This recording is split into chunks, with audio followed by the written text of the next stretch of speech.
how do you handle that? Oh. If she doesn't come, do you move the alternate? Our up first here? alternate Yes. would come up. Okay. Wendy, I did hear from her this afternoon. She's not.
For the meeting of May 20th, 2019. Shall we have a roll call?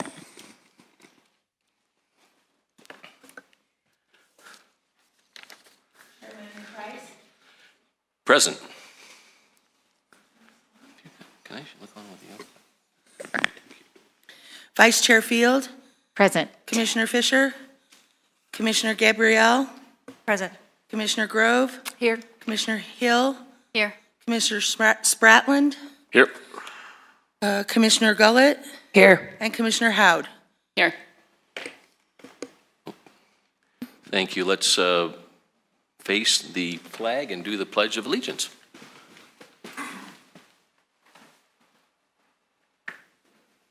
I pledge allegiance to the flag of the United States of America and to the republic for which it stands, one nation, under God, indivisible, with liberty and justice for all.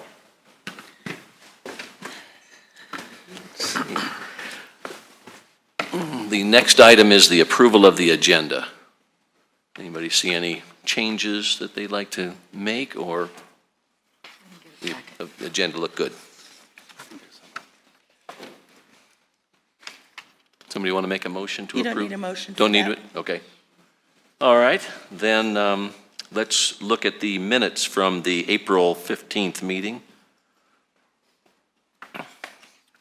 And does anybody have any changes or amendments to those?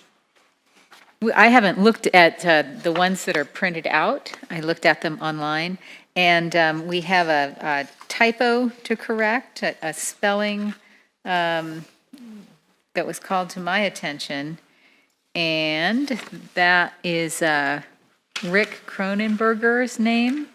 Oh, yeah, I saw that. Okay, we'll fix that. Yeah, and it's he needs an ER Right. on the end. Any other changes? Motion to approve? So moved? Second? Seconded.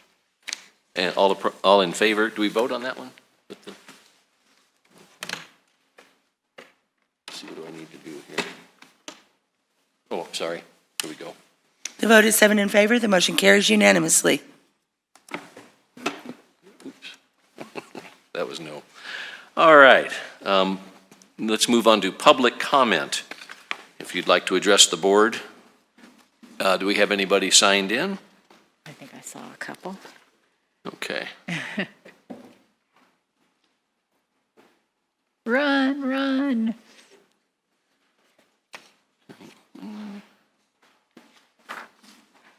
Thank you. Okay. Pam Chadbourne.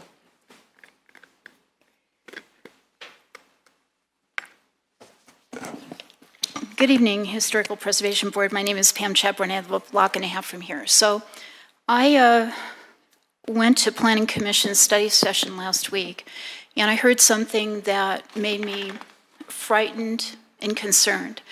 It is Kathleen Osher, the project manager for the comprehensive plan redo, asked the planning commissioners, what do you think should happen with Littleton Boulevard? We're doing our future land use map, and it's pretty clear to us and the consultants that it should be urban, right? Looking at the planning commissioners, right? It should be urban. Now I'm going to tell you, Littleton Boulevard should not be urban. You've done a study. The city has paid for it. We know that Mid-Century Modern there is an asset for the city. And even if we can't do it as a consolidated district, we should have a concept by now for how we're going to protect Littleton Boulevard. That question never should have been asked in that forum. One planning commissioner, I think, said, gee, didn't I hear something about a survey and some of those buildings are pretty neat? But where was our construct from you? I'm looking at you because you're the folks on the board.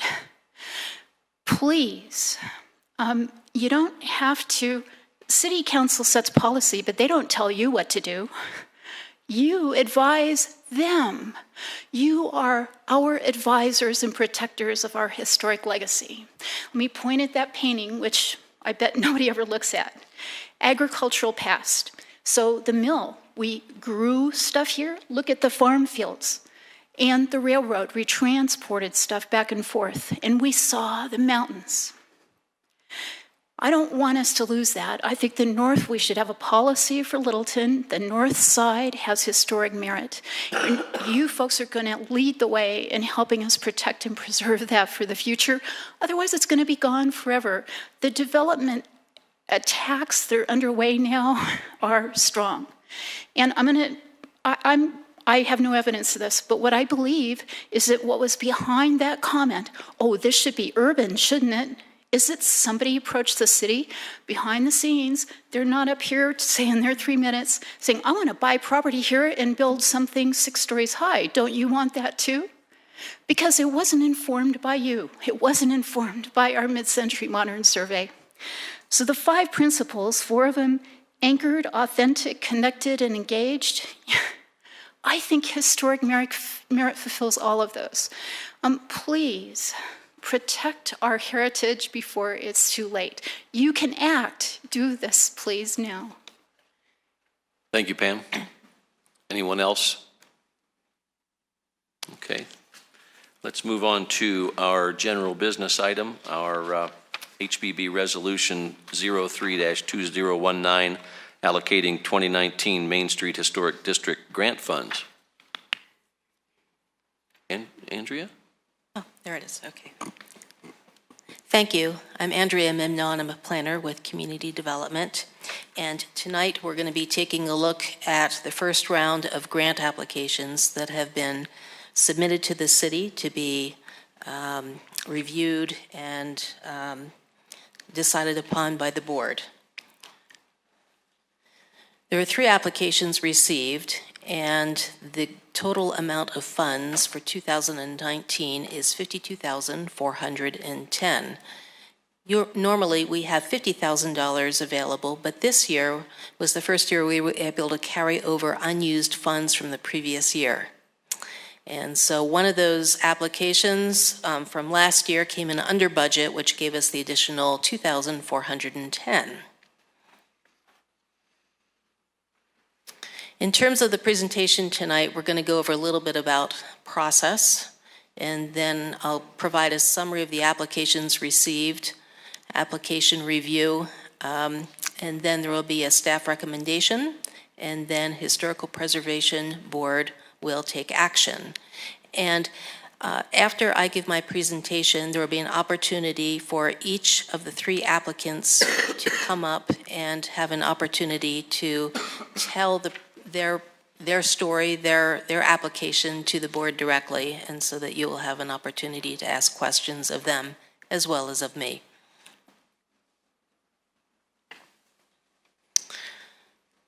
In terms of process, this is the only step in the process, besides having submitted the application to staff and being reviewed. This is the point where the grants will be decided upon, and that is by the Historical Preservation Board. The options for the board are approval, denial, tabled to a date certain. And, and then we move on to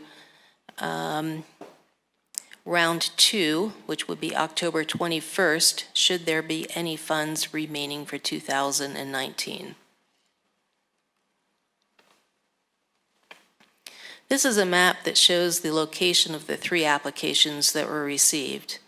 And the first one up on the board there is the Creamery, and you can see that's on Alamo, and it's labeled down there at the bottom of the map, the Creamery. And then there's the J.D. Hill General Store, that's to the west of it right there, right on the corner. Of course, that's the building that you see when you first come in off of Santa Fe onto Alamo. And then we have the Thomas Block, and that's on a prominent corner also, and it's right at Main and Prince Street. The Creamery has requested $25,330. The General Store is requesting $8,277, and then the third is the Thomas Block for $36,155. So the total amount requested is $69,000 and some, 962, but as mentioned before, the amounts available are $52,410. So there are more funds requested than are available. That's not the first time this has happened with the Historic Preservation Board, and it will be up to the board to decide how to allocate the funds. All right, so I'm going to describe first a little about the application for the Creamery. It's at 2675 West Alamo. And there are, the projects can be essentially divided into 2 groups. And the first one is for assistance with completing the rear addition. And the applicant can go into the different projects she has with that. You may recall that 2 years ago, for those of you that were on the board 2 years ago, that the Creamery received a grant for around $31,000 to assist with that addition on the rear. And there is a bathroom, an ADA bathroom, that was necessary to bring the building into compliance. And the applicant, since the award of that money, received a staff-level certificate of appropriateness and went under construction and is very close to completion. She has until June the 30th to make all of her improvements done, and then staff will be inspecting it. She is asking for a little additional funds with that project beyond the $31,000 that she had received 2 years ago. And then the second category is assistance with maintenance of the original historic structure, the part of the building that faces Alamo Street. And through the course of the project, it became apparent that there was some very important work to be done on that part of the building too, and the applicant to talk a little bit about that. I think largely that this grant is being asked for because the cost of the addition has risen significantly, and the applicant feels that it is necessary for her to have additional funds to make the project work for her and also do that maintenance on the original structure.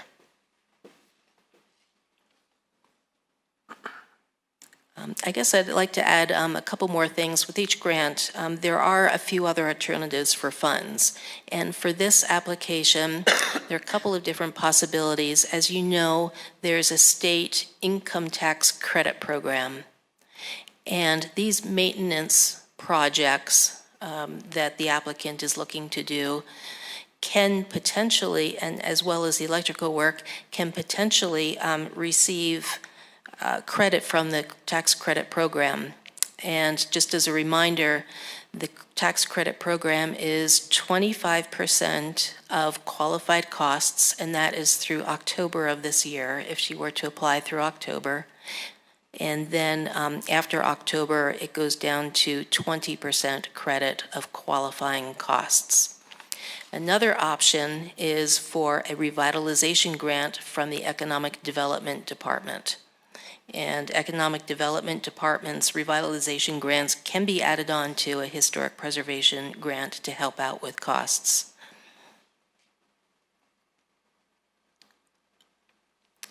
In terms of the considerations, the project will definitely have a visual impact. The applicant is talking about redoing the porch out in the front, as well as some much-needed work on the paint for the original structure. And again, the 2007 grant was for the project in the rear, the new addition. And so that portion of the project will not be as visual as the maintenance on the original structure.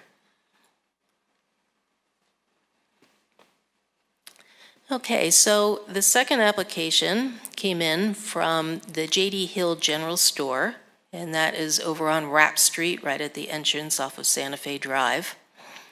And this project consists of three sub-projects. The first one is rebuilding the wooden signs at the front of the building. These signs are existing, and they've been there for a number of years, and they do need assistance at this time. The applicant can talk about that. And then this project, like the creamery, needs some extensive work with painting. And, you know, like the creamery, it's more than just a simple paint job. There is some restoration work that needs to be done with the wood underneath to help preserve the buildings. And then the applicant has also asked for assistance with the design of an ADA ramp. An ADA ramp was required with the changes that were made for the present tenant in the building. That was a building code requirement, and currently there is a temporary ADA ramp there that is kind of attached to the front porch. But the applicant is looking for a permanent structure, and assistance of design would help him take the first step along that way. And once the design is complete, we will take a look at it, staff will take a look at it, and determine whether or not that will need a certificate of appropriateness. So you may see that project come back to you in the form of an application. The request is for $8,277, and that is for all three projects. Other sources of funding are again, like the creamery, the revitalization grant from economic development is a possibility, as are the tax credits from the state, from the state's program. We're looking at having a positive visual impact with the J.D. Hill General Store, and the original structure will surely benefit from repair and painting. The third application is the Thomas Block, and that's on the corner of Prince and West Main Street. It's at 2400 West Main Street. And the applicant has two projects requesting assistance with. The first is replacing the roof. It's a flat roof. And the second one is assistance with replacing awnings. Now, with respect to the roof, the applicant did receive funds about approximately 10 years ago, 2009, for a roof on the very same building. The applicant can describe for you that actually that roof has been leaking for him and is coming back now to ask for assistance with a new roof. And he can tell you about the changes that he is looking for in that new roof as opposed to the old one which failed.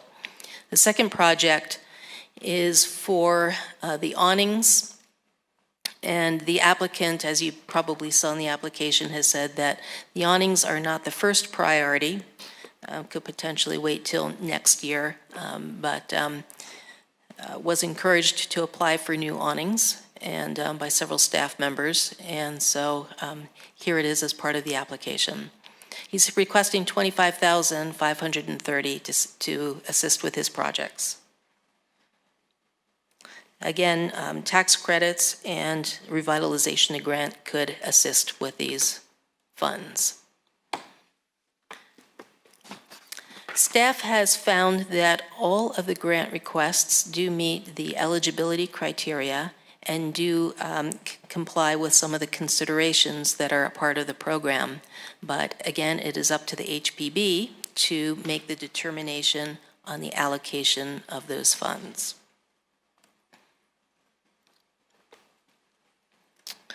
The board, again, has a couple of options tonight.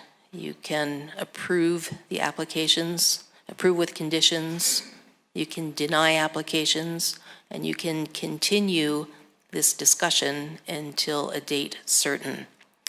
There is a resolution in your packet that's been prepared for approval of the 3 grants, and you will see when you look at that resolution that there are blanks for the amounts, and that will be something that the board will need to make a determination on.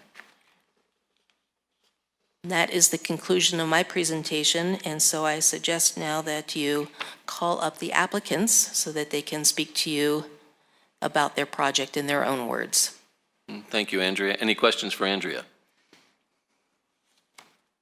If not, then Ms. Tempest, would you like to come up? Please state your name and where you live. Jennifer Tempest, and I'm at 4 Pars Circle in Littleton. Thank you. Some days I think I'm at the creamery, though. There's so much with this project. So to start, I'm done with the project, Andrea, except for the railing. But the railing wasn't on the plans. My architect made a few mistakes, but we are finished officially with the construction and so forth of the project, and I'll be submitting my invoice for paying off or for reimbursement on the grant. The monies that I'm asking for on that first portion for the initial construction, and I'm sorry it took so long. Working with a commercial building is a lot different than working with a residential, and it took a lot more planning and so forth. So, and then I lost the contractors, and it was a mess. So, I apologize for the length of time. So the ADA is part of the cost I'm asking for reimbursement. I'm asking for the flat work and so forth, the ramping and the walk that has to be continuous for the wheelchairs. And as Andrea had mentioned, the bathrooms and even the doors were more expensive than I was expecting because they have to be wider to accommodate the wheelchairs. And then it had to adhere to the historic preservation of the building, the look of it, and so forth. So the lesser expensive, not cheaper as far as quality, but just the design and so forth was a little more expensive than I was expecting. And I did have a mistake. I said the original projected cost was $125,000. I went back and I looked at my notes and the bids, and they were actually at $70,000. So this came in. My contractor, his bid, the one that I used, was $153,000, and I mean he stuck right to it. He was great, but there were some additional things such as the flat work. The architect had actually made the ramp. He didn't give it the rise that it needed, and so it didn't look like he needed to put railings on. And it was, and I don't know how he missed that, because when you get to the back end, it would have been a long drop to get down to that level. So, and that alone is going to be, and it's not on here either, but $2,400 to $3,000 just to get the ramp rails and so forth. Let's see. So, oh, the electrical. Once I got the actual bid in from the electrician, and I used an electrician, a local Littleton electrician that knows these buildings, these old buildings, and he said, you don't know what you're going to find. And he had one problem after another because there were all kinds of tie-ins and, you know, the way the electrical was rigged and so forth. So he had a lot of work to do, and that was over $16,000 just for the electrical to get that back into code and in a safe type of situation. So let's see what else. Oh, and then the painting. I'm asking. The painting was $3,750 for the addition. Half of that was allocated to the inside and then half to the outside. And I'm just asking, for the exterior paint. And just as an FYI, also the roof, I was not expecting to spend the monies on the roofing, but because there was a high quality roof on the front end, we wanted it to all match and not kind of be piecemealed. I could have gone with probably a different roof or a roofing material that looked like it, but it wasn't. I'm very particular and a little OCD, and I know I would have seen the difference when, especially with the two roofs, even though the addition is stepped down, I still would have noticed that. So that's part of the extra cost, but I just put in a few that I'm asking for the reimbursement. And then for the painting of the old building now, as I have been talking to more and more contractors that will do the painting, there's a lot of work to do, especially, as Andrea mentioned, to preserve the wood. They have to scrape it down and to get it off. But then around the windows, the special caulking and so forth. In fact, the one gentleman I'd like to go with, he was telling me things that the other two bids didn't, or the gentleman didn't talk to me about.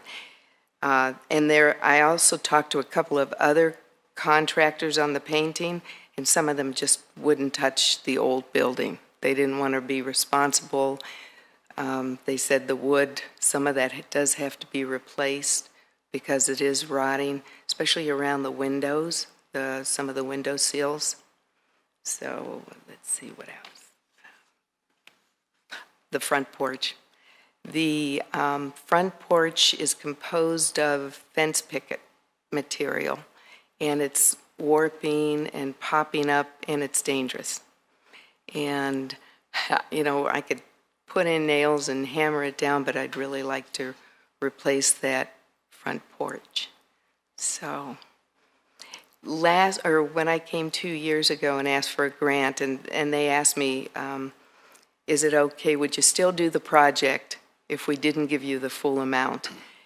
And at the time, I thought about it for a minute or two, and I said yes, because that back portion needed to come off. It was dangerous, it was falling off, and that building is too neat of a building to be in the condition it was.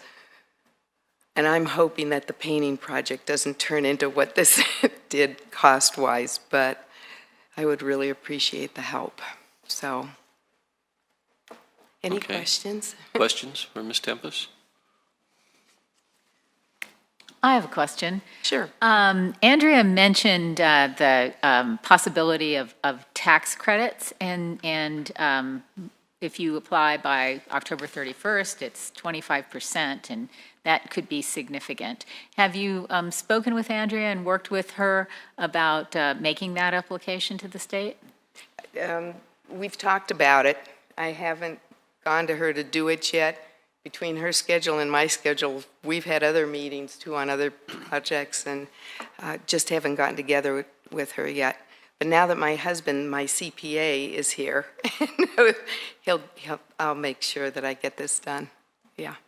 So As the months tick down to October, it seems like time moves so quickly. It goes fast.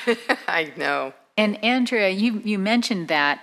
Do you have any idea approximately how much she might expect from tax credits? Well, without an actual application in hand, it's hard to know. Okay. But generally, the tax credit program, it's not going to fund anything for new construction. So it's going to be for the historic original portion of the building. And so the porch that needs rebuilding would be a possibility. And we would take a look at the possibility of the painting, if it's more than just a routine paint job that's needed every so many years, if it needs to be a component of restoring and preserving the historic fabric that's there, that could be eligible as well. Okay. And, all right, and the porch was how much of the grant is for the porch? What is the dollar amount, if you have that right in front of you? No, I don't. It's 3888. Okay, Thank you. all right, thank you. That it? I wanted to ask the same question we asked 2 years ago. Given all these projects, what would you do if you did not receive funding for all of them? This time, I'm not sure.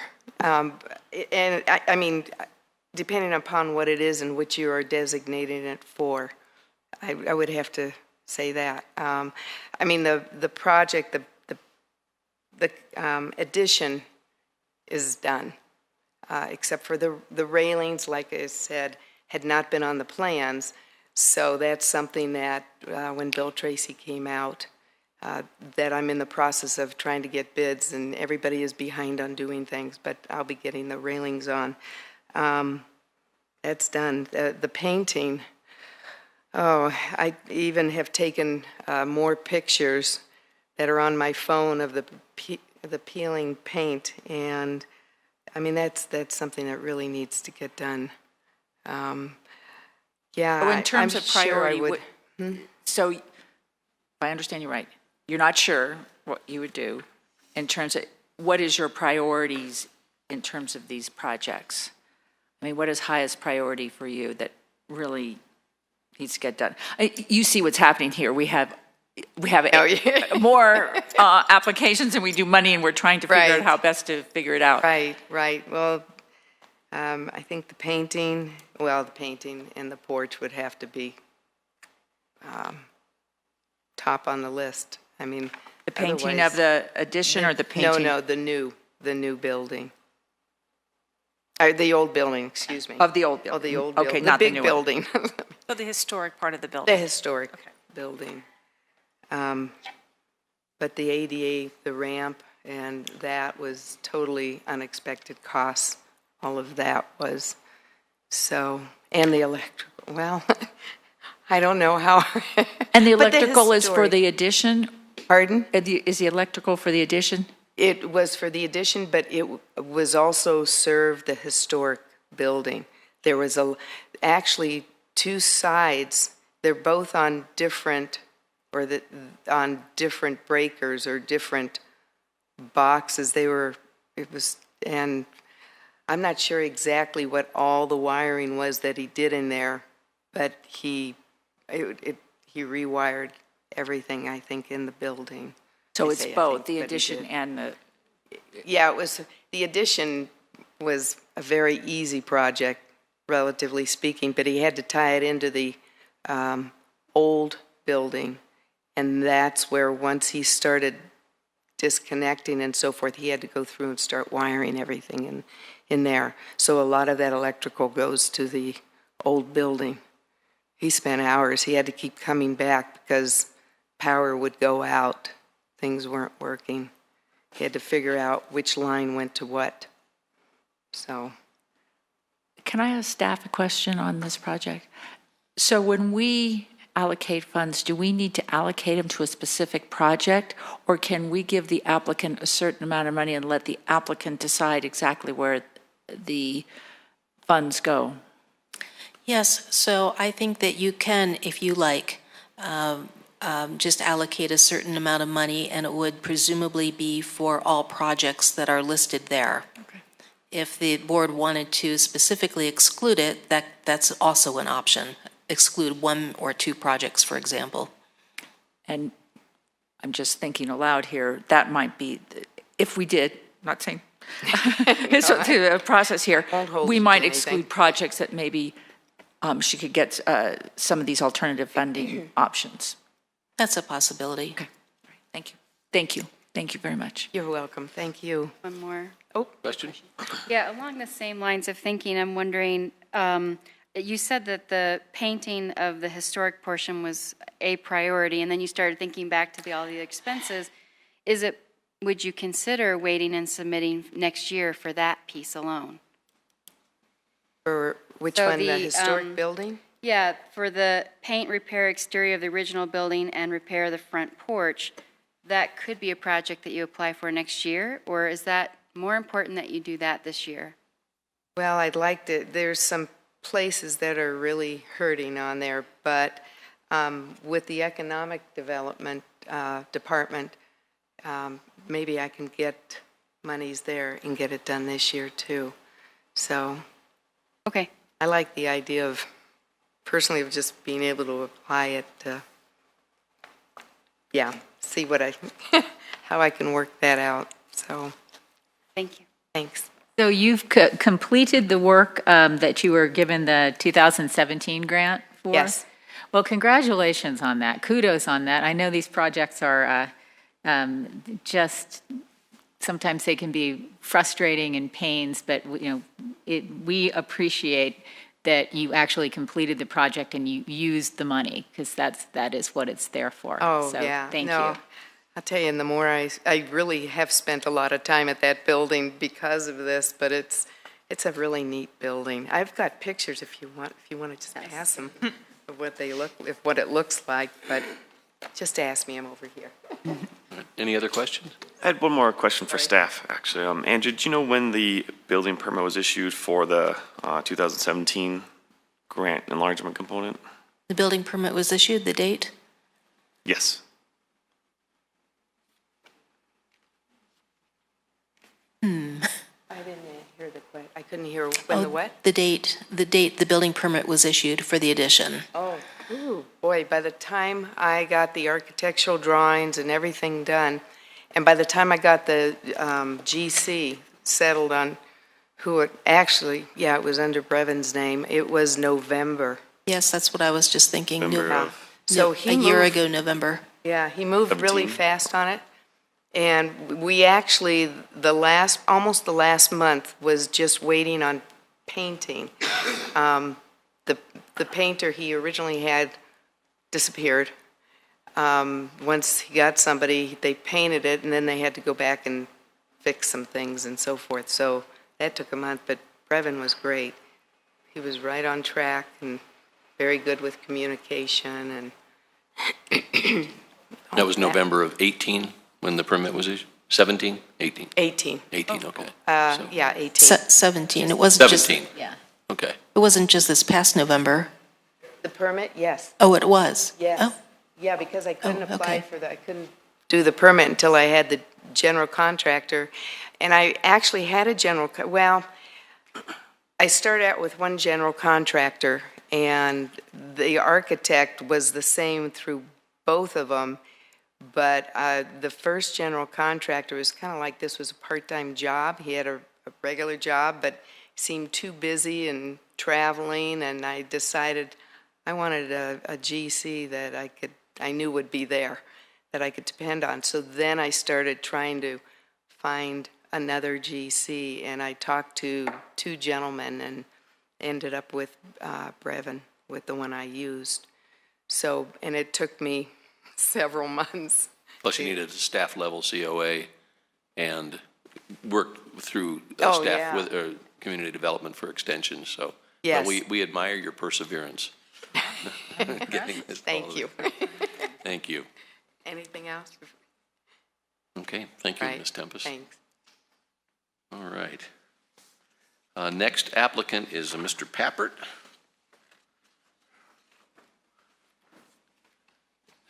I see he's here.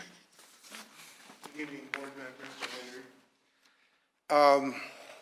Would you state your name and address for us? Yes, Carl Pappert. I live on Fremont Avenue in Littleton, Colorado. Can you spell your last name for me? It's Pappert, one of the few. It's kind of neat. This is my wife, Terry, by the way. I don't know if everyone's ever met her. She's new to these grant things. But between Terry and I and Rick, we're 3 of the original 11 that voted in the boards, or the Historic Preservation Society, so that's kind of great to have them all here. Some of us are still sticking in there. We were able to complete our last grant last year, and we came in under budget, so there was a little extra money for a change, and that was nice. And so there's that to spend this year. However, we've had a lot of comings and goings with the building, and so there's been a bit of neglect regarding paint and windows and that sort of thing. The first thing I'd like to discuss are the signs. They are decaying quite a bit and basically falling apart up there. Also, we'd like to see if we could get those lit because it's sort of dark behind the new lighting with the signs. As people turn the corner, those signs up above don't have any light other than at Christmas time, and it just is sort of humdrum. So the signs, I have some extra pictures here, and if it's okay, I'd like to give these to the board to sort of pass along and look at. Thank you very much. Sometimes I think the reproductions aren't as good as the actual photos. There's a historic photograph of the sign when it actually was the real estaters, and they had signs that actually came off the signs. And so over the years, there's been a lot of change with those signs up above. But they're rotting, they're in disrepair, and we need to get them cleaned up and trimmed in and stabilized. Some of those photos show you that the posts are splitting and cracking, and we want to get those sealed. So the posts would remain, but the center portion of the signs would be completely replaced. And then the new tenant signs would be trimmed out and fit in a little better than they are. So all 3 signs really need to be completely replaced. The lower sign is rotted and sort of falling off. It's been hit by cars. So as you might imagine down there, people don't always make that turn. And some of those are kind of fun when you look at what was going on down there at the time. So first, the signs. We want to get that cleaned up. The second thing that we'd like to get done is this ADA ramp.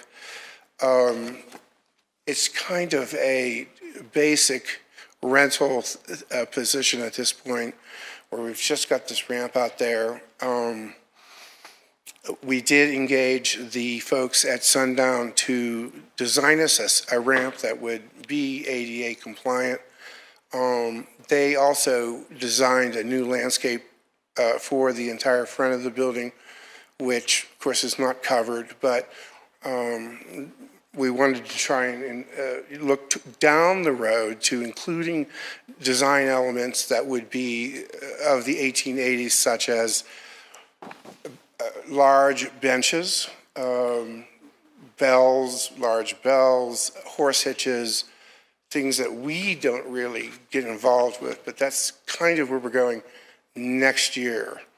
But before we can do that, we've got to have a good ADA ramp, and I was very concerned about how to stick it onto the building without it being really sort of ugly and obvious. And really, the rental one is not terrible, but there might be room for more study there on how to make this ramp attached to the building in a more neutral way, perhaps hiding some of it, but yet still making it ADA compliant, because, you know, sticking right out in the parking lot, although it is somewhat behind the tree. So that's a concern. We really want to go forward with that. Some of those pictures show you some of the windows and the posts.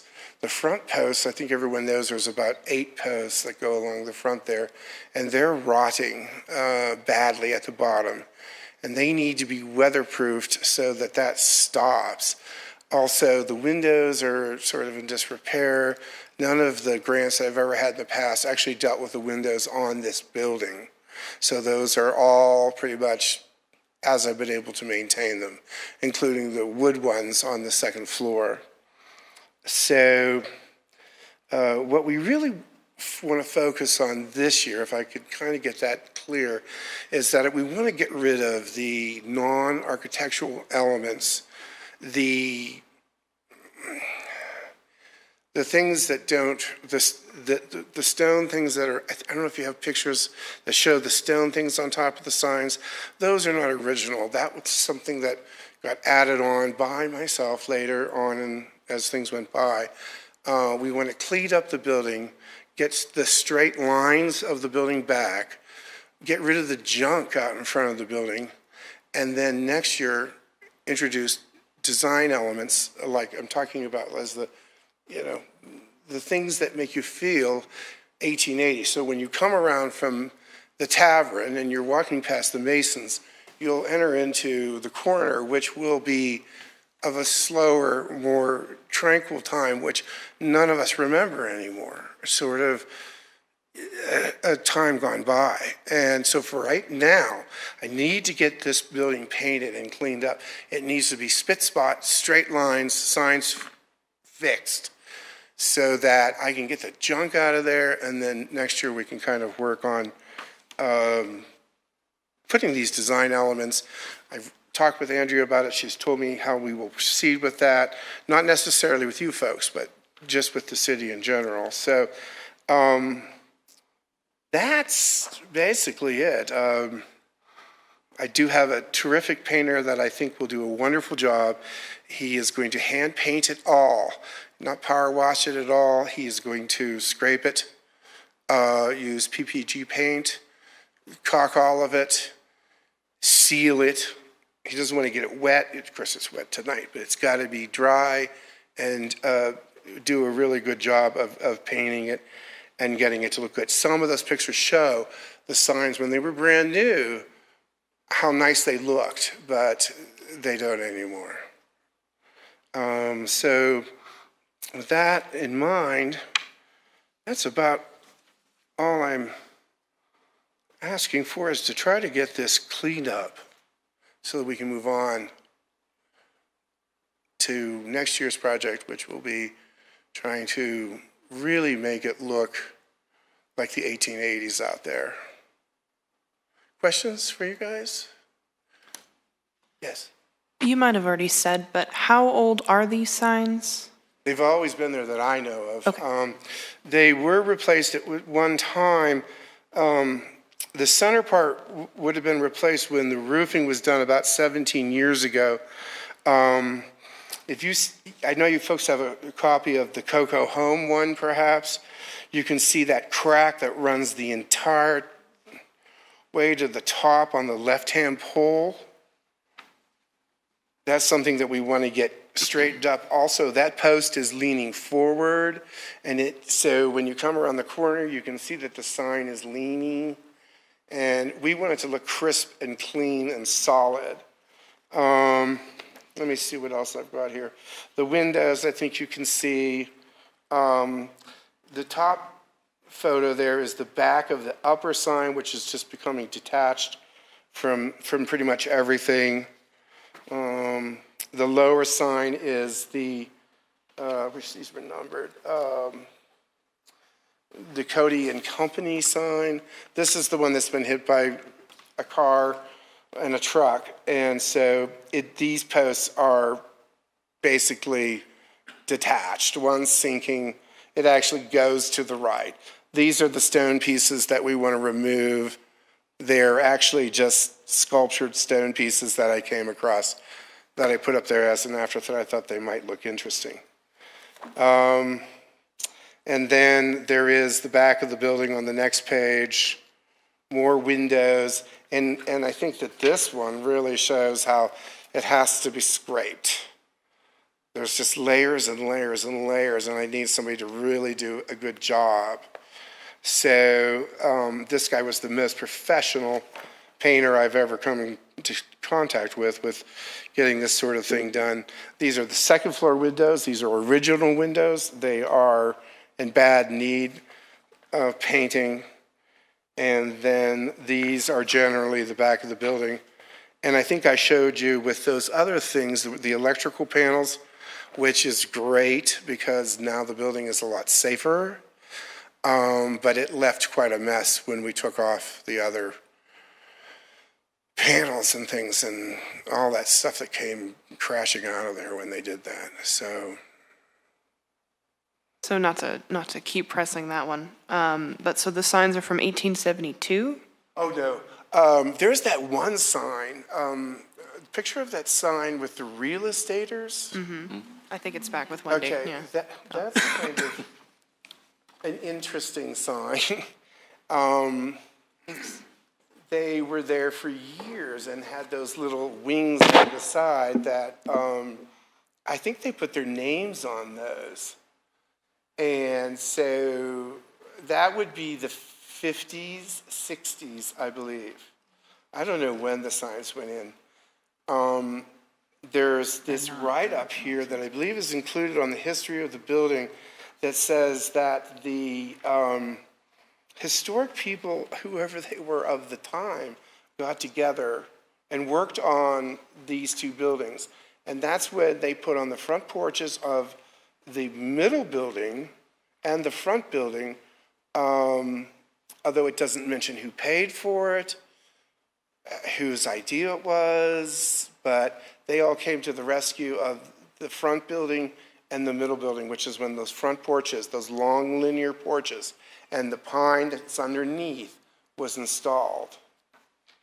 I think I saw that in here, under the history. I don't know what page it would be. I don't know about the upper signs at all.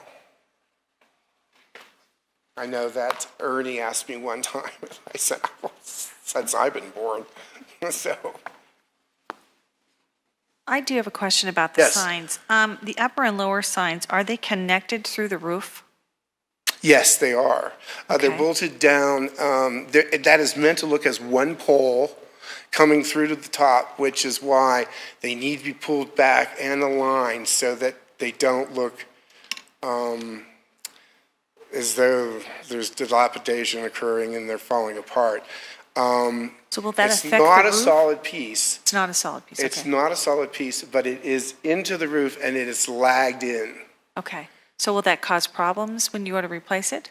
It does not leak. It used to leak when we replaced the roof about 15, 17 years ago.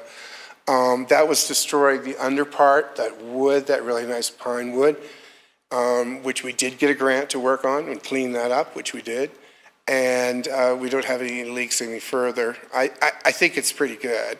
The roof, as Jenny was saying, we did all those roofs at the same time, super thick. I believe they're like 50-year guarantee roofs, and we don't have any water going through. It just needs to be pulled back a bit and bracketed. Okay, so would you leave those posts then? Yes, those posts would remain. Okay, and you'll just replace the sign in between Yes, the that's correct, posts? exactly. Okay. Everything in between the posts goes. Okay. It's all rotted. Then the new signs that they're going to have, the tenants, will be inserted in, and we'll do decent trim so that it looks nice, and they'll straighten those, fix those cracks, and those will go on. Okay, all right, thank you. Uh-huh. I have a question. Yes. Same question I asked the previous applicant. Which are the highest priorities, and would you do any of them without the funding? Without funding, okay. Well, we need the paint, and I think that's number one, so we can move on to making the corner look really good. I want to get rid of the junk and make it look clean.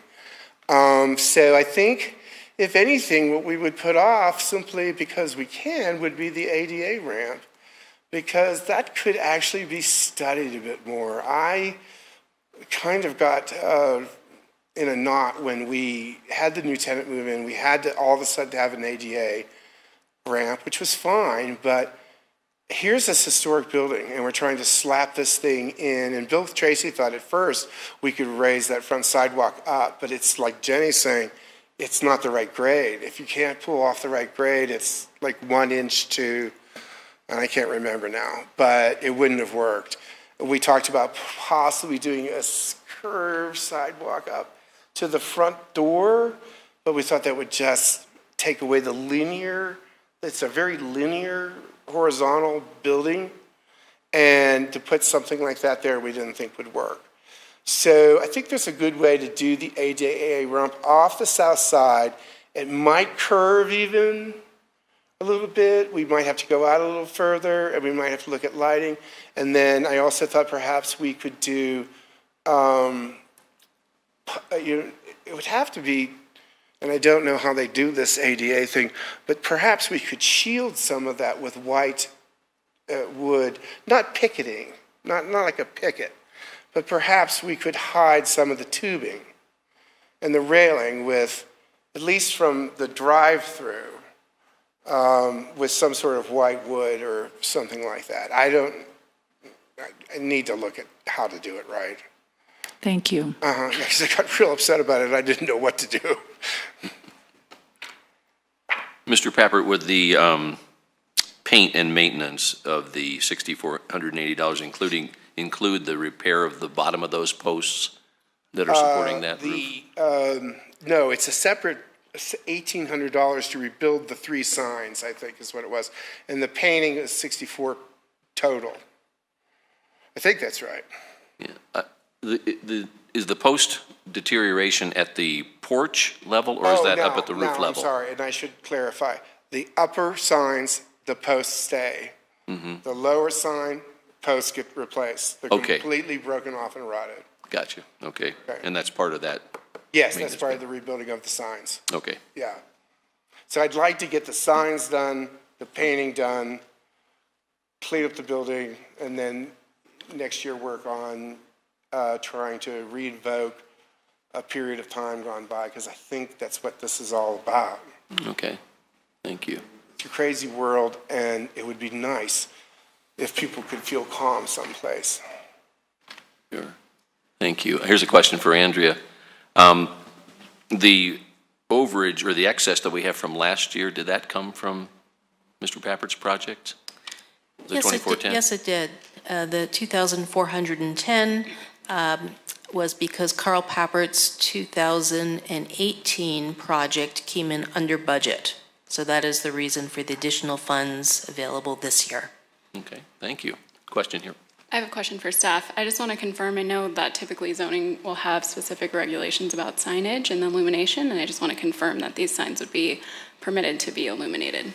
Yes, interestingly, in the Littleton zoning code, in our section on signage, we do have specific criteria for, full cutoff in terms you don't see the source of the light, but there is an exemption for the historic district specifically. So there's more freedom within the historic district to do lighting as seen appropriate by the property owner, and when a COA is needed, as seen appropriate by the board as well. Okay, thank you. Thank you. Any other question? I have a couple. First of all, I'm glad to see that you got the electrical project done. I remember discussing that a while ago, and that was pretty scary stuff. I was a little worried about that building. Yes. And I can see why you want to clean that up. And also, I'll ask the question about the tax credits. It seems like the paint, especially the way that you're doing it with scraping, and you may well find that some of that wood needs a little bit of care. Again, have you looked into the tax credits? We've talked about it. I haven't been able to get forward with it. I think our need right now is just so important, because once we do the signs, we really, at those posts that are rotting, we're going to have another year of water hitting those. We're going to try and adjust the sprinkler system and any of the other water that gets up on those. But if you look at the bottom of those posts, those run the length of the building and they're rotting underneath. So we need to get a waterproof material against there and get them painted. Otherwise, we're going to end up at some point having to replace those posts or trimming out the bottom, which I think is not the nature of what Andrea would like to see, because it's a very vernacular building. It is very basic. Yeah. Just basic.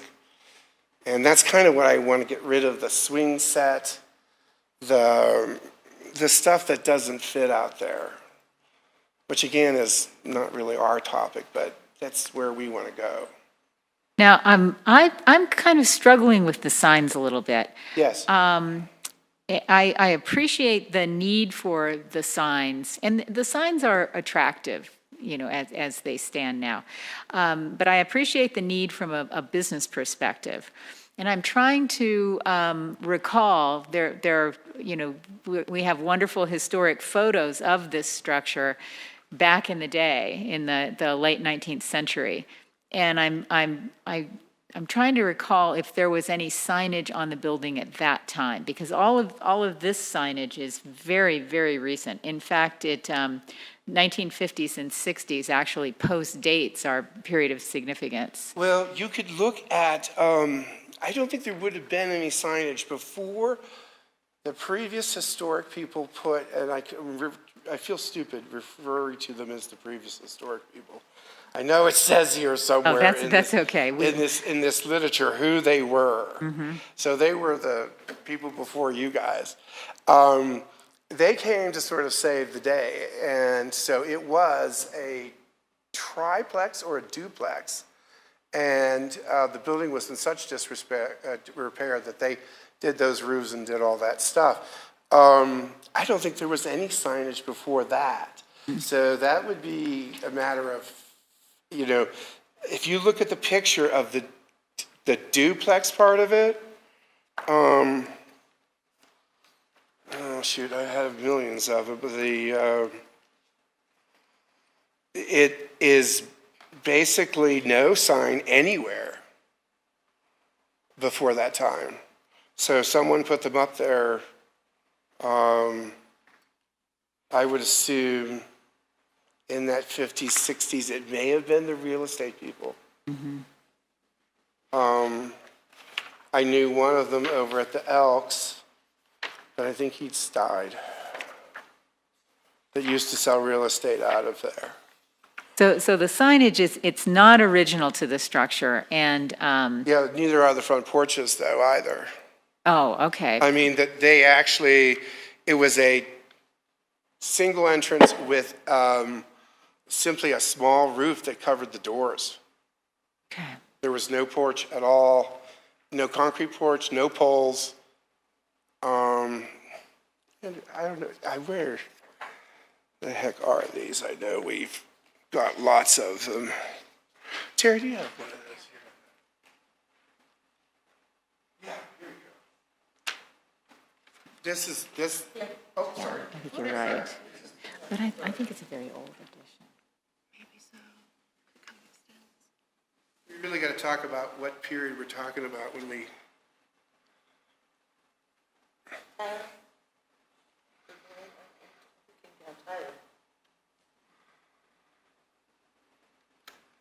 Wendy, while you're doing that, if I may ask Andrea a question as she races out the room. But you mentioned economic development funds. Yeah. Yes. Would the signs be a better fit with economic development funds? Yes, potentially so. I'd like to just add another piece to the sign discussion. The signs that are on the roof over the porch are actually non-conforming signs. We would consider those roof signs in today's code, and they would not be permitted to be established on that porch roof at this time. But as non-conforming signs, they can continue indefinitely, provided they still remain in use. So it's permissible to do maintenance to prolong the life of the non-conforming signs, is that correct? Yes, that's correct. But is that something that the city wants to encourage, and i.e. pay for it out of a grant like this? Is that an appropriate use of the grant? I mean, I'm just asking. You know, there are a lot of non-conforming aspects of buildings all over the city, and the city does not necessarily have a policy on how to handle them beyond what the zoning code states. And so it's really just as simple as that. The zoning code allows for those signs to be maintained and that they can continue. Now, if they went unused for a period of 180 days or more, the non-conforming status would be lost and they would need to be completely removed. I see. So if we look at this building behind us. Yes, I can see it down here. Okay, you can see it. We have a TV. Okay. So the American Elms, two still exist. The one in the middle is gone. The other two are left and right. And we have the two front porches. We still have those original doors, and we actually refurbished those. We have the upstairs windows. Those are the windows I'm talking about that need to be painted. Now, in the old days, of course, they put the extra on the south side here. They put this thing, you know, up to try to make the building look bigger. Yes. That was their thing. Neither of those two chimneys on the south side exist, and the part that goes out the back was the post office that was brought in 1884. I think we still have that original door. Interesting. And so I don't know where the signs came from. Okay. All right, well, thank you. I don't have any. And it's a fascinating picture. Also depicting trees behind the building. You know, it's just a great picture. Do we have a year on this? No, I don't. Perhaps that could be found up at the library, perhaps up at the. Mm-hmm. There are some great historical photos, and I have one in my mind of when that used to serve more or less as a roadhouse, I guess, when It was. people were into cycling. Yes, if you were down going to to Littleton. Colorado Springs, that was the old Colorado Highway. Hill named many of the streets after his horses, such as Galloping Prince. Those are his horses. There's verbiage of them putting up lean-tos and actually selling liquor to Indians on the side of that building right there like Wow. that. So, you know, you canoed or you were on horseback. Across the street was, of course, a hotel where that was a refuge for getting out of the city because it took you a whole day to get there. Yes. So this became a place, because there was no refrigeration, why there was a creamery, because you had to constantly be coming for eggs and milk, and then you could pick up your mail and get your general goods there at the general store. So it's just totally fascinating. Yes, it's a neat People are building. amazed all the time. Thank you. Any other questions? Enough of that. I can go on, so and I don't want to keep you people late. We could I know be she here. had a late night. All right, thank you, Mr. Papper. Thank you. Next, we have Mr. Akers. Talk about the Thomas Block. Good evening, board and staff. Rick Akers, Tootley Lake Drive, Littleton. I own the 2400 West Main Street building, considered the WRAP or the Thomas building. And the history on that, as far as the roofing is concerned, yes, about 10 years ago, I had a leaking roof, and I went with the lowest bid, which happened to be rolled bituminous, and that hasn't proven to be a good choice. So I've replaced all the other roofs on my buildings to EPDM rubber, and they are doing great. So what I thought I'd bite the bullet and try and replace this building's roof with that as well. The other project is the awnings, which they've been there for about 10 years, 12 years, and they've held up really well. But they may be looking a little tired. They're not ripped or anything, but they're maybe looking tired. And so it was suggested that I replace the fabric on those as well. And I got multiple quotes, and in this case, the only company I'm familiar with is the one that installed them originally with that marine material that they use. And I thought maybe, even though they were the highest, it might be the best way to go as far as ensuring that for the next 12 years they'd do well. So. Okay. Questions? A question on the original, or I guess 2009 replacement of your roof. Was that a re-roof, or was it a complete tear down and No, they tore it right down. There were 2 levels or 2 layers on at that time. Yeah. So they tore it right down, and but they didn't insulate it as is required by code now. So what this quote includes, or the quotes that I got, were insulation and a taper system to help with the runoff even better. And new parapet caps that are on there currently as well. When were the awnings installed? About 12 years ago, I think. Oh, so they weren't Yeah, there before that. I think it's been a long while. So, and they've lasted very well. And why the awnings? I mean, was it an aesthetic thing, or was there a functional reason for them? No, just to make them look. I mean, that building was very plain, and it was to give it a little bit of character. You know, the aluminum windows and the very basic doors. I mean, it really didn't have any character to it. And so I've been wanting to try and figure out a way to make it look a little more inviting. So we talked about awnings, and it was approved, and so we went that route. Got a question for you about your bids. Yeah. I'm noticing bid number 2 being radically lower than the other 5. Does that one include labor? Well, no, in fact, that's part of the lowest bid. Mm-hmm. So in other words, the $14,000 is the material costs for that $38,000 bid. So the other bids came in considerably higher. One was $44,000, another one $53,000. So, but Ken has done all my other buildings with EPDM, and he's done a great job, and he came in the lowest bid. So I feel comfortable going with that. Mm-hmm. I took the lowest bid last time, and I paid for it, you know, as far as quality. So to kind of clarify that question, the $38,000 does not include the materials. No, that does include the materials. Okay, so the $14,000 just kind of. That just was in there as. Okay, gotcha. Yeah. So all of the other bids are also inclusive of materials. Yes, exactly. Okay. Yeah. Thank you.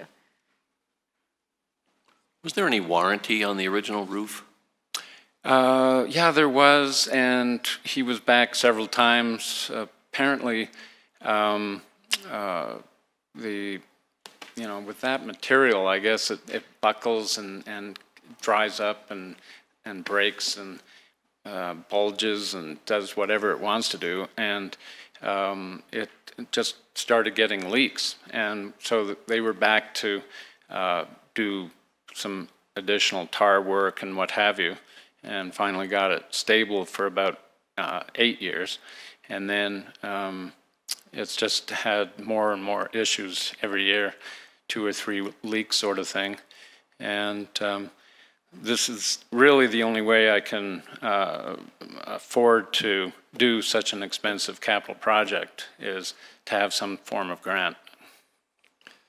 How about insurance claim? Have you had any of those on that roof? I had them up there the last hailstorm, and they said, "You're close, but no cigar yet." So, and that was last June. So I could hope for another big hailstorm.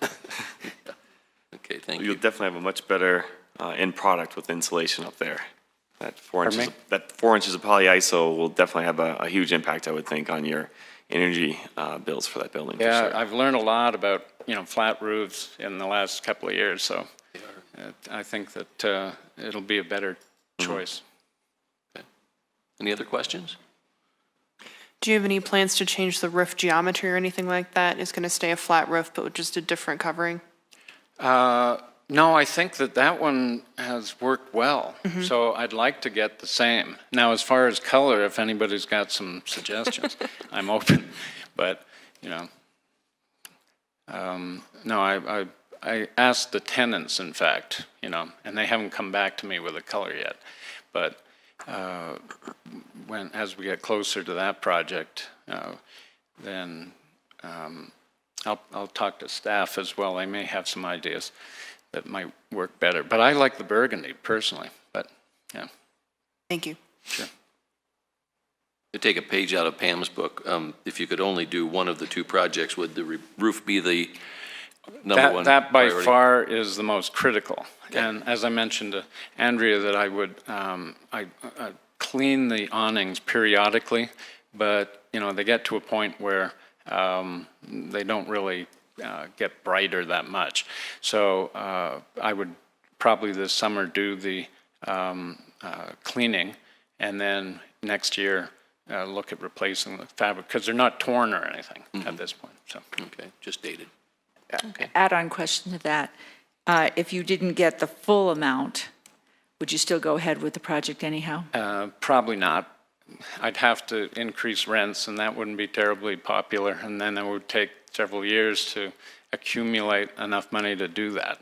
So I tend to, I'll patch and repair and what have you until I have enough money to do it. But that's why I think the grant process is wonderful for, helping out with that type of large project.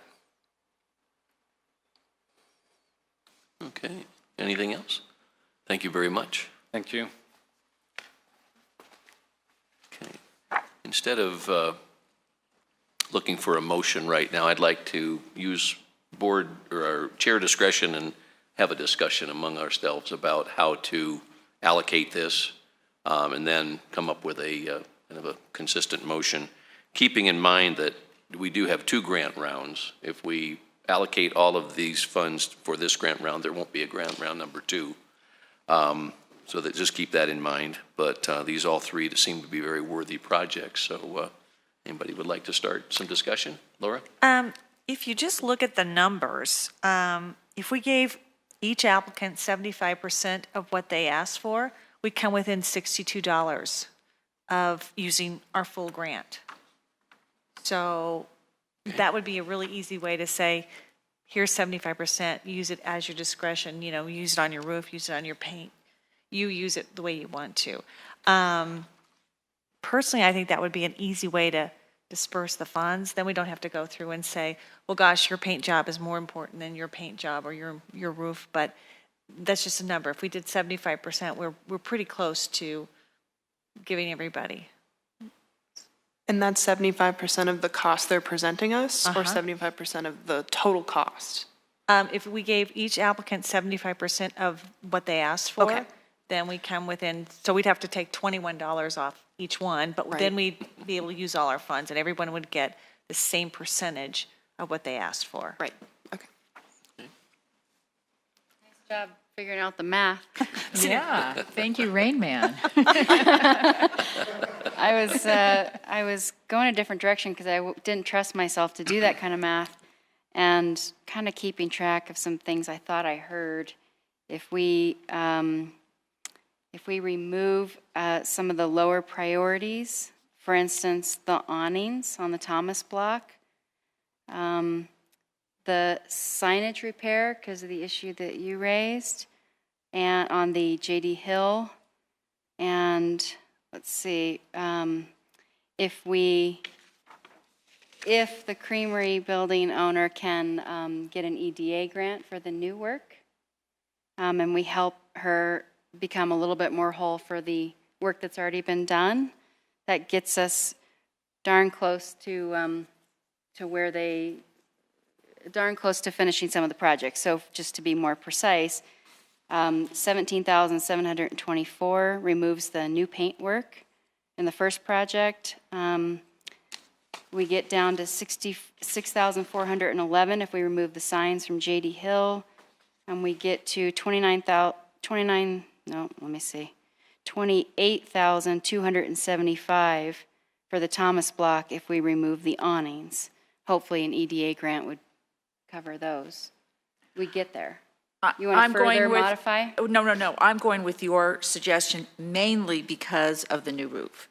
If we give him a lower amount, he says he's not going to do it. So so I think we need to pick the projects that maybe we can get some sort of state grant for, and those would be certain ones. But I did the same thing you did, it's about $18,000 that we need to eliminate because we have about 70 and we in request 52. So I was trying to figure out which ones we could eliminate, thinking of the ones that were lower priority, like the awnings, and thinking of the ones that maybe we don't agree with, like the signs, and maybe one. I thought the paint for the exterior of the building for the Creamery might work because they could maybe get a grant from the state or a tax credit. Tax credit from the state or revitalization from economic development. Yeah. I mean, we'd have to do the math on which ones we want to include, but that I was thinking more along Andy's lines. I'd like to add in one more variable here. We have 2 grant runs set up, and it's completely within your purview to allocate all funds at this meeting. We do have 2 other property owners on Main Street who are interested in applying for the second grant round. Of course, I have no guarantee that they will follow through on it, but we do have interest. I have a question for staff regarding maybe more funding potential. Is any of this possible to use as a cash match for SHF? Maybe that's an Andy question. It would be a second round of grant review for the property owner. Yes. I think those SHF grants, from my understanding, are fairly difficult to get unless you're talking about a very public building or a very prominent building. And certainly we do have a couple of prominent buildings here. And a grant would need to be written. It would be a very long, arduous process, I believe, to get all the way through that process, and would sort of take some planning ahead, I believe. Not that it's undoable. Right. Just we that did it's just miss the April 1st cycle. The October 1st is the next one. You don't get under contract until spring of the following year. So there would be delay. I would hate for the roof especially to wait. It could be an option for people with the second round of grant review with us, though. Oh, that's true. Yeah. And I think that the tax credits, I think several of these projects are really kind of slam dunks for that tax credit if applied for. And, 25% is significant. And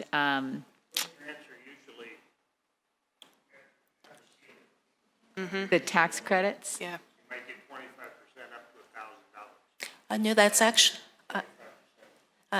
yes, it's actually $50,000 per project, or per tax credit, actually, not per project, for the amount of tax project. They go very high. Yeah, It's been changed significant. recently, too. Is there a limit? I mean, do they have a limit on the number of projects that they will allow the credit?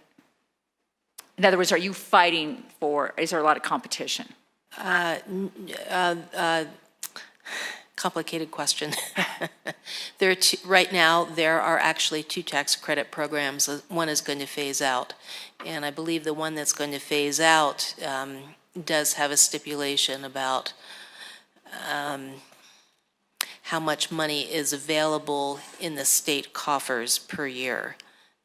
But we can take a look at it. I think at this time of the year that we can be fairly certain that those tax credits are available.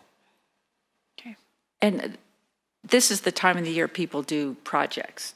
Yes. It's not in the fall. I mean, if there's money left for the other buildings, that would be great, but that just, people want to get started now, I think. So I don't feel that it would be a bad thing to give all the 52,000 now so they can go ahead and get started on these projects, and some of them are very high visibility, these buildings. And in addition, some of these projects are done. And we're just, what did you say, making them whole earlier? That was nice phrasing. And which ones are done? Refresh my memory. Creamery. The creamery. All of them? No, not all of them. Portions of the Creamery project, yeah. Yeah.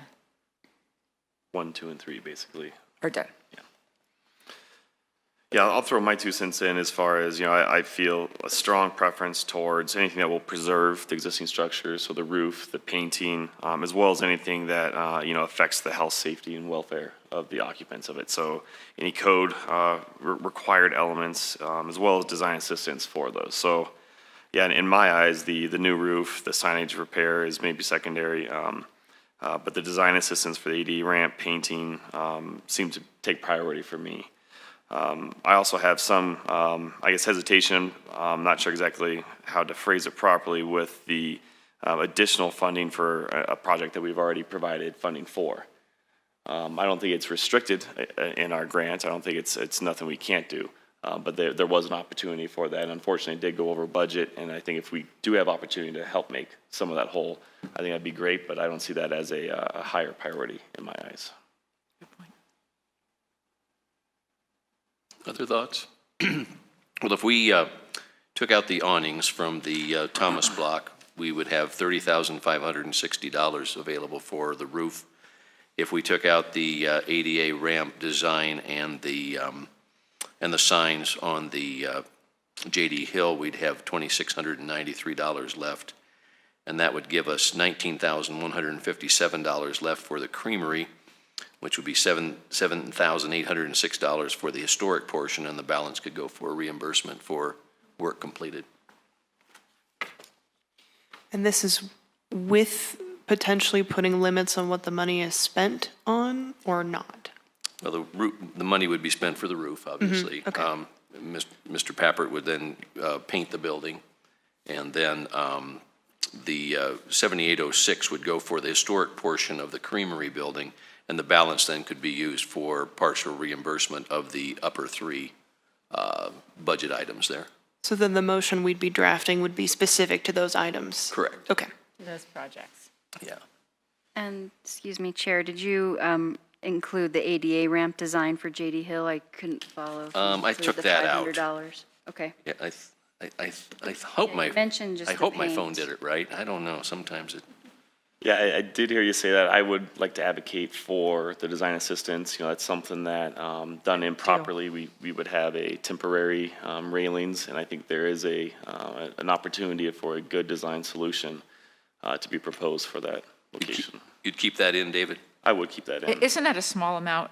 What's? It's about $500. Yeah, it's only $400. Yeah.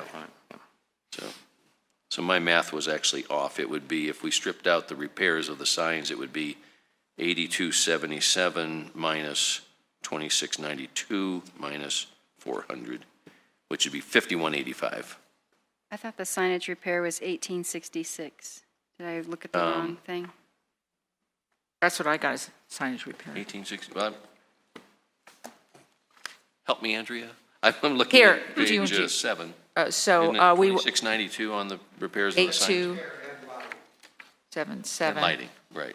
Yeah, Gotcha. 2692, repair and lighting. And that's 80% of what the cost estimate was. Okay, so it'd be 5585. Okay, my numbers are off a little bit. 52410 minus 30560 minus 5585. That'd give us 16,265 for the creamery building. Okay, can you repeat those numbers, please? So the Okay. creamery would get how much? Okay, here's what I've got, Laura. If we take the awning out of the Thomas block, there would be 30,560 for the roof. Okay, If we take out the signs and the electrical for the signs and leave in the other 2 items, it would be 5,585 for the J.D. Hill building, leaving $16,265, which would be $7,806 for the historic portion, and then the balance for reimbursements on the upper three items, correct? Okay. Does my math work there? So we would specify on the creamery that she'd do the historic portions first, and whatever's left over could go to reimbursement. Reimbursement Okay. from the work completed. Okay. Those are sunk costs, so.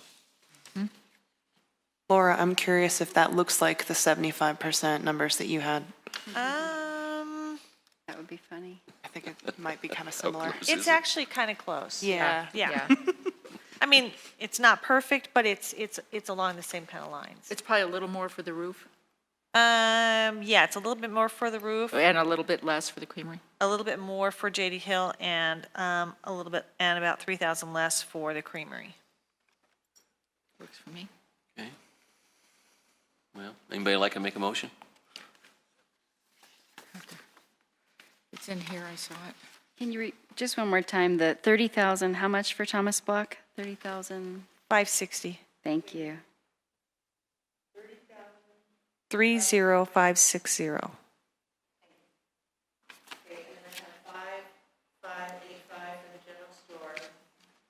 Correct? 16,265. Yeah, a total of 16,265 for the creamery, including 7,806 for the historic portions that are listed.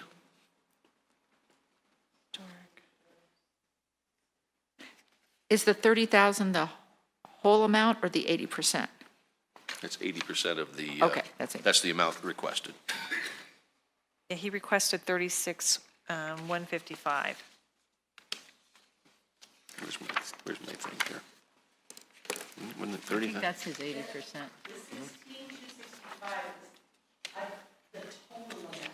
Correct. And then that 7806 is what they have to spend on painting. Historic, Correct, it'd be the yes. historic portions of that request. It's the paint of the original building and paint and repair of the front porch. Yeah, And that would be priority. That would be number one, that it had to be done before money could be applied to retire. And I don't have the roof right in front of me, that number, but the 80% is the 36,000 that he was requesting, is that correct? 30,560 Is the 80%? is the 80%. Okay, yeah. I just, Gotcha. okay, and that comes out to? So that is the full amount of his request? Correct. Okay, gotcha. And does that come, that comes to 52,680? Is that what you got? Other, okay. 52,410.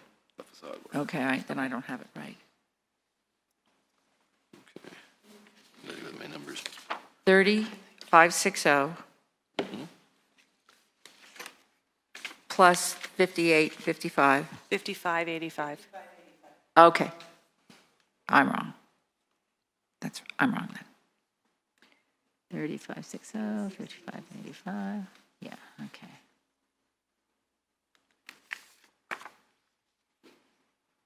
So when we make the motion, we have to put the conditions Yes, we'd And- identify the projects to be funded. first. Correct. I think Andrea had this.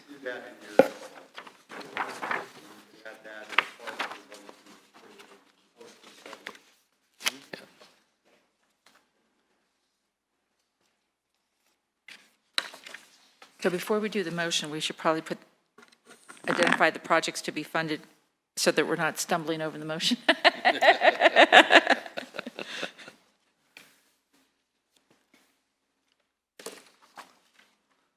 So the way it would look on the creamery would be, it would be 7,806 for the paint repair of original building and paint repair front porch, and balance for reimbursement for the building addition The paint repair for the exterior of the historic of porch. original building, yeah. Yep. And then the, on the J.D. Hill store, it'd be 5,585 for paint. And the design of the ADA ramp. And design of the ADA ramp, correct, thank you. And then 30,560 to the Thomas Block for the replacement of the roof. That's the way you want to go, 30,560 yes. or, I don't know of anybody. Is there any other, I hate the word restrictions, but any other conditions we want to put on? I just want to make sure that, and we've got our timing already in the grant. Don't need COAs, do we, Andrea, on any of this? No, not with this round. Possibly in the future with the ADA ramp, but not for this. Okay. You could delegate to staff to verify that these numbers are consistent with your. Well, I'm just thinking about timing Yeah. for this, yeah. So the only permit required would be for the roof then, probably, right? The painting doesn't require a permit, does it? No, it doesn't. We could probably get. even moving if there's pretty wood repair that has to be done?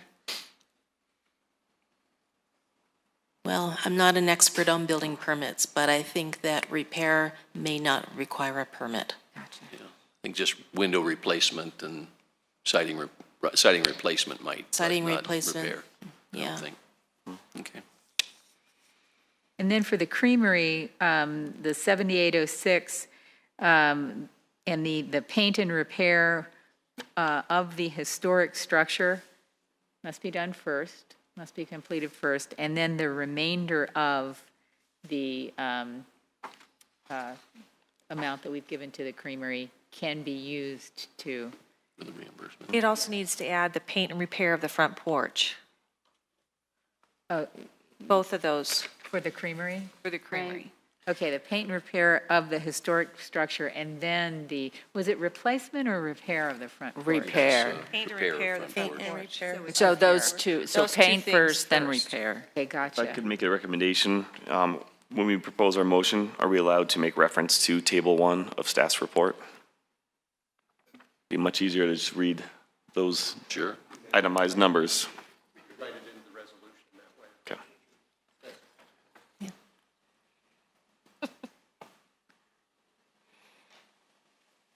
So just to be clear, we want them to repair the historic portion of the building and repair the front porch first, and then Paint and repair both of those.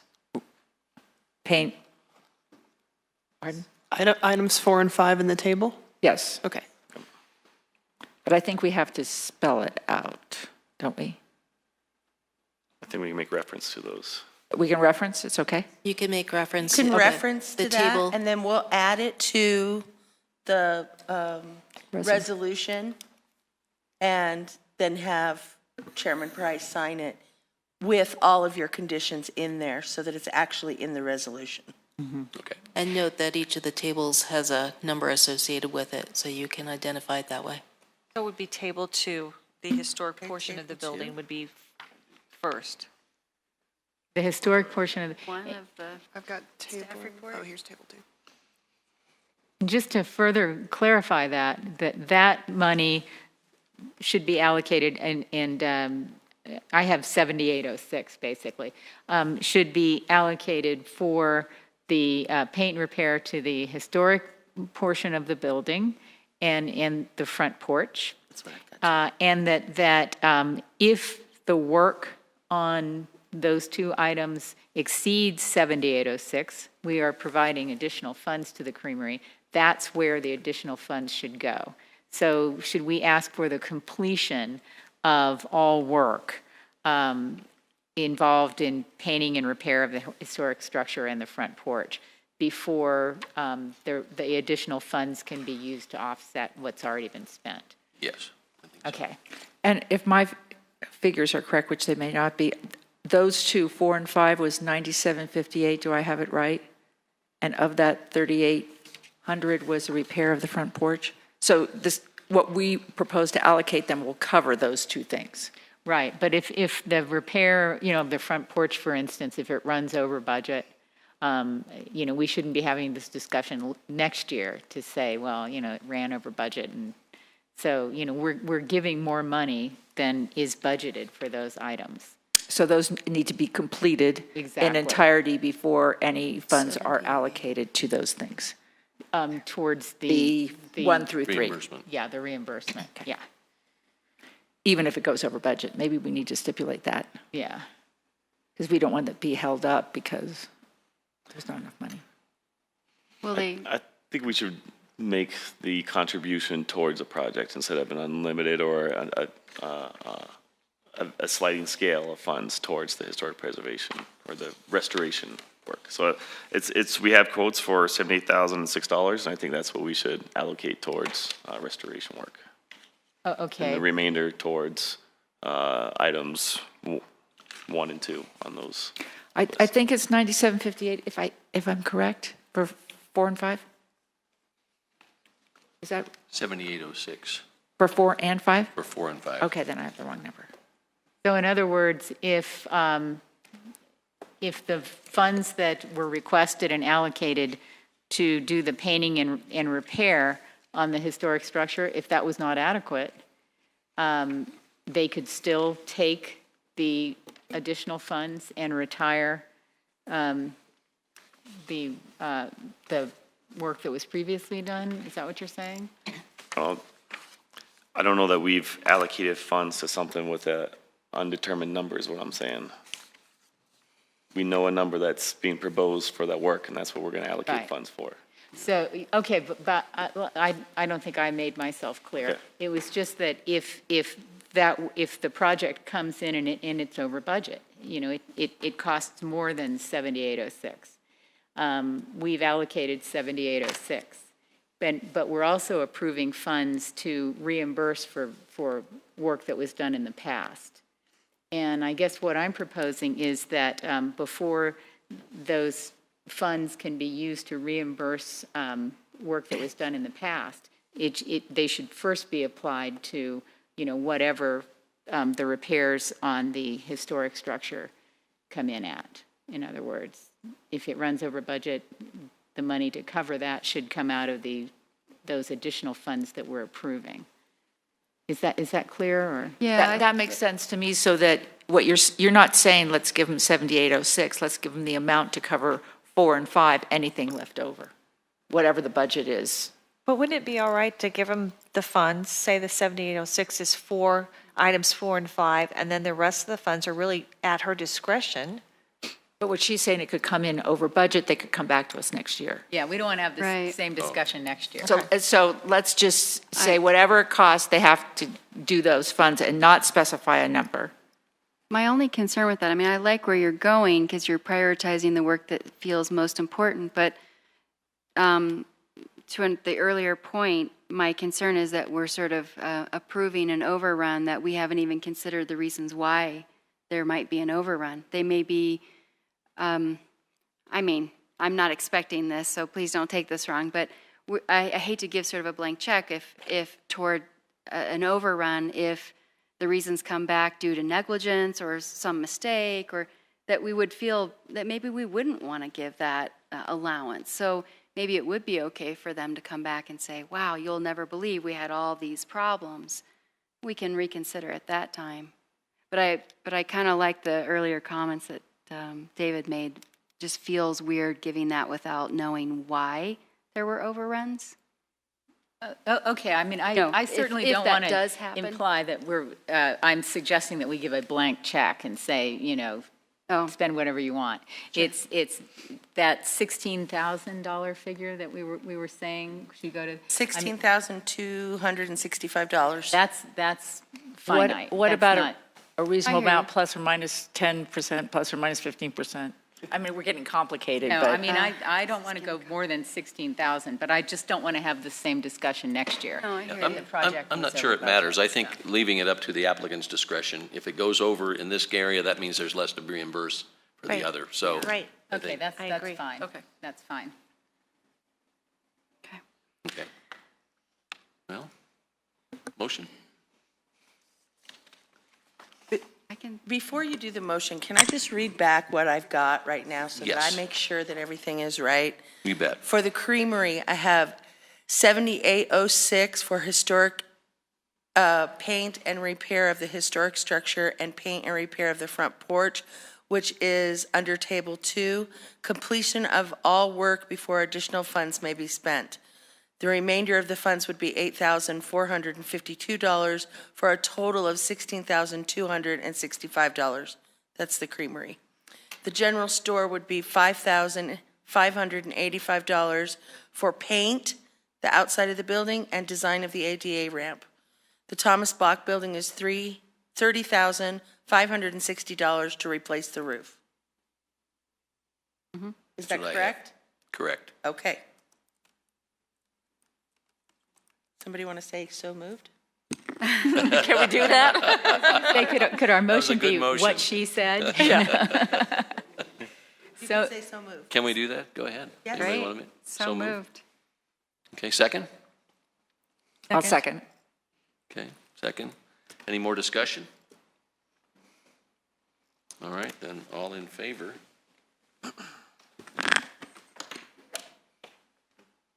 The vote is 7 in favor. The motion carries unanimously. Thank you for your help on that. Yeah, thank you. Yes, that was Good wonderful. job, Wendy. Okay. I've been doing this a little while. I saved us a lot of headache. Yeah, no kidding. I didn't know we could do that. We've got to Yeah, make that's sure great. that. the first time we've been just make Wendy do all the work. Okay. Yeah. Let's Bring see. that back down. Any Oh, other? they're all over there. Okay, there's the rest. Before we wrap up, any more comments, Andrea, from community development staff? Yes, I do have a few. Okay.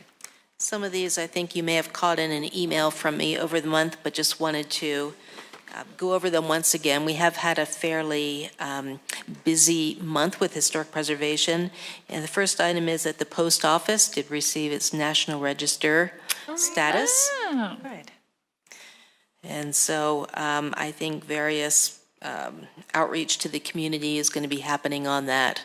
I think, as you know, the application was primarily written by Rick Cronenberger, and others were involved too, including Mike Price. So we will be working to figure out how to get that word out. Let's see. The National Trust's annual conference will be in Denver, I think, as you know, in 2019 in October. And the city had put in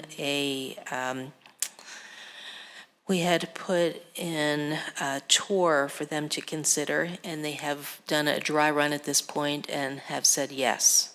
So the tour will be, it's a 3-day conference. It'll be on the last day in the afternoon, a Saturday.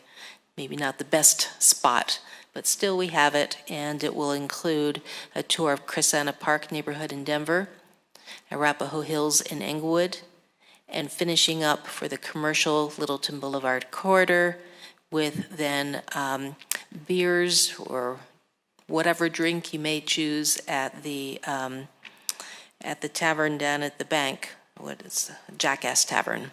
And then people will have an opportunity to take the bus home or hang out further at the Jackass Tavern and take RTD home. So that's what we're working on. What's for the date of October.